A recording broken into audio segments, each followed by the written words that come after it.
Pertanyaan berikutnya, bagaimana menentukan batas yang adil antara orang yang benar-benar mendapatkan rukhsah untuk berbuka saat safar dan orang yang hanya menggunakan alasan safar lalu dia berbuka. Jadi ketika berpuasa dia safar.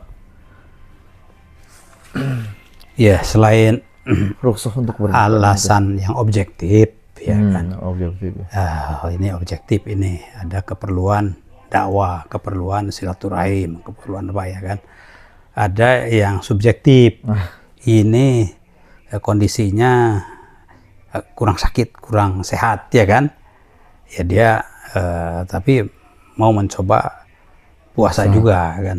Nah itu soal kondisi subjektif pada kondisi objektif. Nah, semakin kuat ya kondisi objektifnya ya plus kondisi subjektifnya juga mendukung, itu baik untuk dipenuhi. Sehingga rukhsah itu ada dalam hadis bahwa Allah itu mencintai rukhsahnya diambil sebagaimana mencintai azimahnya dipenuhi. Itu jadi tidak pengen rukhsah saja, bukan rukhsah enak-enakan saja gitu ya. Jadi dalam satu kondisi selagi syaratnya terpenuhi ya maka azimah itu silahkan diambil. Jadi sholat yang lengkap itu kan azimah, berarti kan kalau itu afdoliyahnya dapat. Tapi kalau tidak ya rukhsah itu menjadi keringanan yang boleh. Asal tadi ya safarnya dalam taat. Itu kata kuncinya, ya kan. Jadi taat plus dan taat saja. Ya, tidak boleh di luar taat, ya kan. Kalau taat plus taat yang tentu saja thalabul ilmi, ma'isyah, kemudian jihad, itu taat plus, ya kan. Ya kan. Itu jadi ketaatan itu bertingkat, ya kan. Wallahu a'lam. Baik, terima kasih atas penjelasannya. Pertanyaan ketujuh, ya, ketika seseorang tertidur sebelum sholat dan bangun setelah waktunya habis, apakah ia benar-benar bebas dari dosa atau tetap menanggung kelalaian?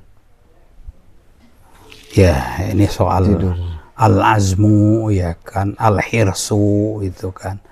Ada al-laghwu, itu kan kondisional jiwa orang.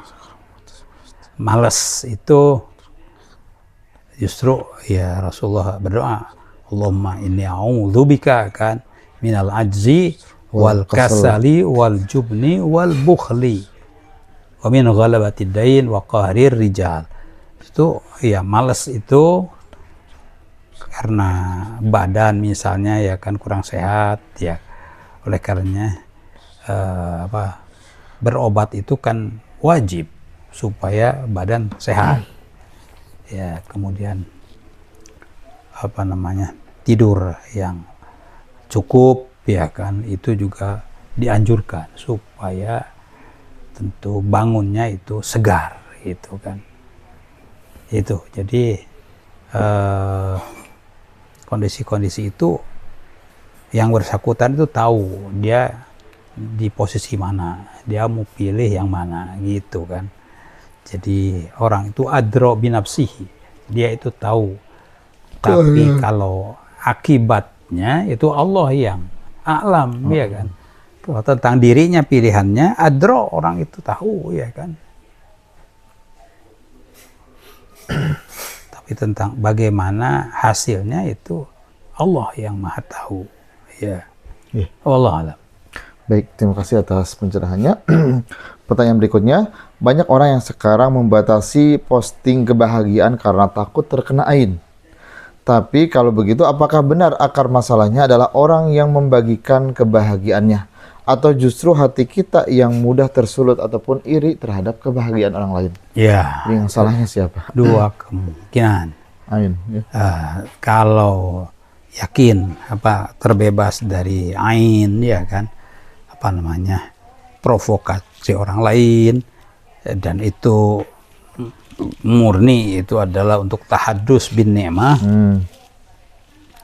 Tahadus bin ni'mah sendiri, apalagi ada keperluan supaya orang lain itu mungkin ya termotivasi atau ya termotivasi, itu afdol. Ya kan ada dalam Al-Quran perlakuan kepada orang miskin, pada yatim. Fa'amal yatima fala taqhar wa masaila fala tanhar wa amma bi ni'mati rabbika fahaddis. Nah, itu. Jadi posting itu bagian itu, fahaddis. nah, kalau itu bentuknya itu, tapi bukan pamer, itu tahdus supaya kita mentakbirkan rasa syukur pada Allah, begitu kan. Yang lain itu akan mengikuti atau tidak itu terserah ya kan. Takbir syukur itu penting. Tahadus bin ni'mah. Bin ni'mah, ya takbir bentuk takbir. Tahadus bin ni'mah terhadap nikmah yang Allah berikan kepada kita. Yang lain itu syukur, alhamdulillah kan begitu. Mensupport atau apa, mencontoh. Alhamdulillah. Tidak juga ya kita sudah kewajiban kita tahadus hati, ya. Itu syukur kan. Tahadus itu kan syukur, bersyukur kepada Allah atas nikmat dan kebaikan yang diterima dari Allah Subhanahu wa taala. Allah. Baik, terima kasih atas pencerahannya ya. Pertanyaan berikutnya terkait poligami ya. Apakah poligami pada dasarnya menempatkan perempuan dalam posisi yang lebih rendah, atau sebenarnya masalah itu muncul karena manusia mempraktikannya? Itulah perang opini antara orang ya non Islam, Kristen khususnya kan. Jangan ya ke Islam, sebab Islam itu kan senang poligami. Poligami, menikah. Begitu kan, itu kan tuh ya.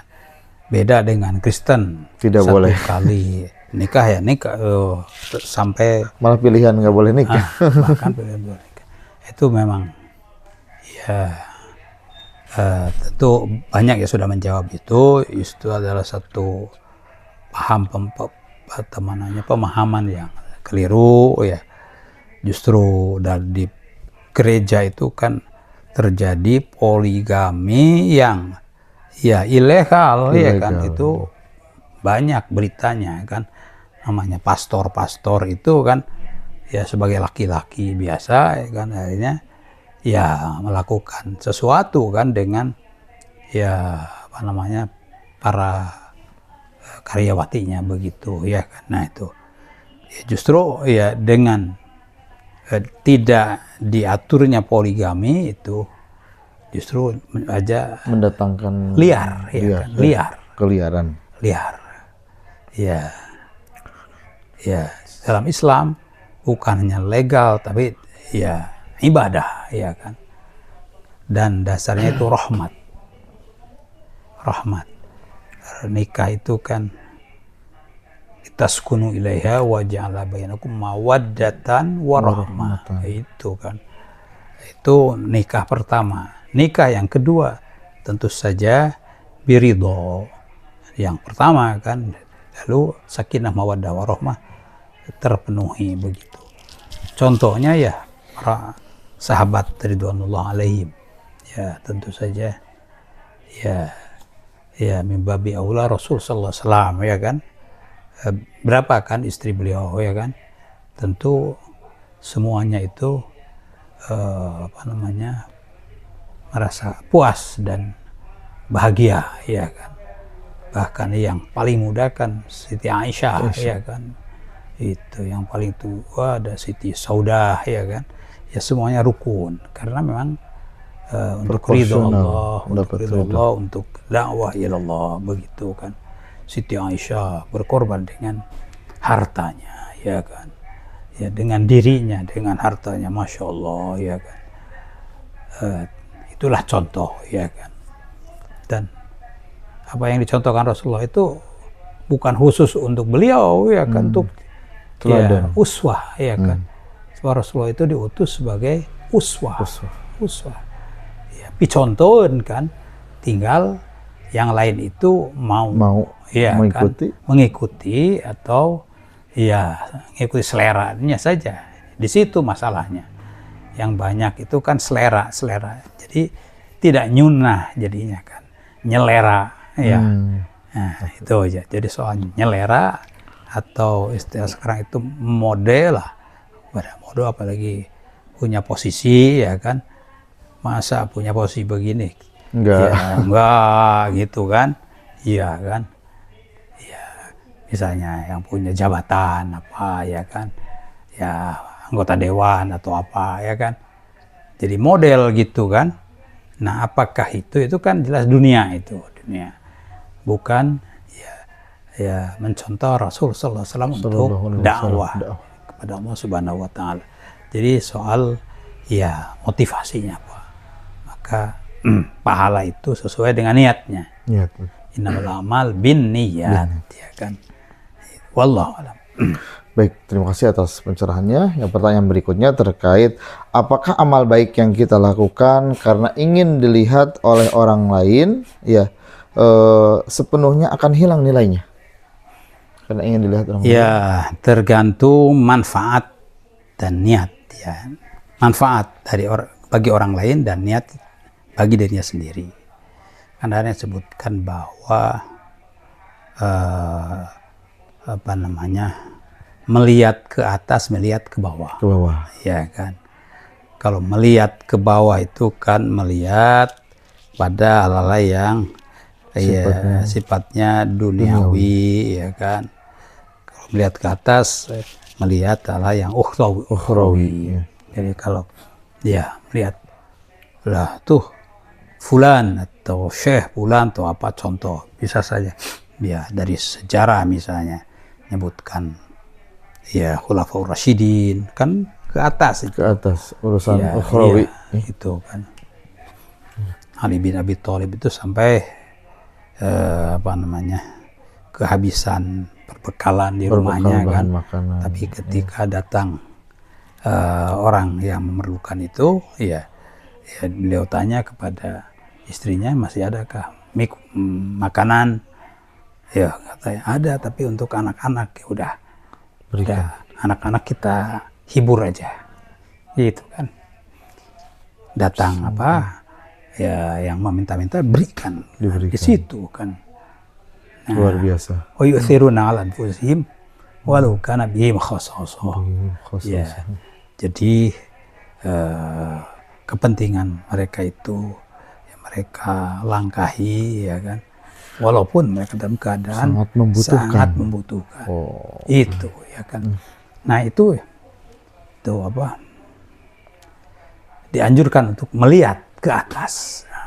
Melihat ke atas. Melihat sosok-sosok percontohan, qudwah ya kan. Iya. Sedangkan melihat ke bawah itu kalau ini karena dunianya, ini karena penghasilannya, karena kedudukannya, itu unzuru ila man huwa fauqakum ya kan, wala tanzuru unzuru ila man huwa asfala minkum ya kan, wala tanzuru ila man huwa fauqakum. Lihatlah orang yang di bawah secara keduniaan ya kan. Lihatlah yang di atas, jangan lihatlah yang di bawah, begitu ya. Kenapa itu? Jangan salah lihat, ya kan. Alla tazdaru nikmatallah alaikum. Nah, di situ supaya kalian tidak mengecilkan nikmat Allah yang dikaruniakan kepada kalian. Oh, ini penghasilan segini. Cuma segini aja ya kan. Ya sekolah udah lama tapi penghasilan segini-gini aja, itu kan padahal itu adalah lumayan ya kalau dibandingkan. Bisa sekolah saja itu sudah nikmat Allah Subhanahu wa taala, begitu kan. Nah, di situ jadi dengan menimbang melihat ke bawah itu akan digoda ya hatinya untuk tasdar nikmat Allah alaikum, mengecilkan nikmat Allah, sehingga kurang bersyukur pada Allah. Itu soal kemana, melihat ke atas atau ke bawah. Kalau yang kita lihat itu menambah ya keimanan, kesolehan, ketakwaan, lihatlah begitu kan. Artinya percontohan. Kalau ya, yang dilihat itu mengurangi ya rasa kesyukuran, ya justru tidak dianjurkan untuk melihat, apalagi membanding-bandingkan. Ya membandingkan ya tetangga ini kan begitu ya kan. Ya itu ya kan. Wallahu alam.